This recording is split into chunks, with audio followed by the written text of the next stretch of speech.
ময়ূর পিঠাই 4 piece ready হয়ে গেছে। এই যে ময়ূর পিঠাই 4 পিস রেডি হয়ে গেছে। এটা এখনও রং বা পলিশ হয়নি। 4 পিস রেডি হয়ে গেছে এবং এটার কালারও এর মধ্যেই হয়ে যাবে, পুরো ফিনিশ। এটা কমপ্লিট ময়ূর পিঠাই। এই হচ্ছে আমাদের ময়ূর পিঠাই পুরো রেডি হয়ে গেছে। যেহেতু আমরা চেষ্টা একটু করেছিলাম যে সবকটা সাইজ সেম রাখার, কিন্তু বিভিন্ন আর্টিসানের করা। যাই হোক,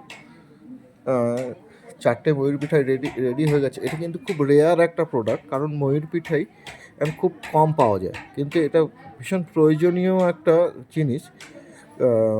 কারণ হচ্ছে প্রত্যেক বাড়িতে এটা ঠাকুর ঘরে ময়ূর পিঠাই রাখা হয় এবং মানে একটাতে হলুদ সিঁদুর, একটাতে লাল সিঁদুর, আর এটাতে চাল থাকে এবং এইভাবে হাতে তুলে নেওয়া হয়, এইভাবে রাখা হয় আর এক হাত দিয়ে পরিয়ে দেওয়া হয়। ধরুন নতুন বাড়িতে যখন বিয়ের সময় বর আসে, বরপক্ষের সবাইকে এটা দিয়ে বরণ করা হয় বা মন্দিরে রাখা হয়। মন্দিরে এলে পরে পুজো পাঠের সময় বিভিন্নভাবে লোকজনকে বরণ করা হয়। আমাদের আরেকটা চামলি উডেন মাস্কের আরেকটি গণেশ বাবাজি রেডি হয়ে গেছে। গণেশজির একটা মাস্ক রেডি হয়েছে এবং একটা কালার করা হয়েছে।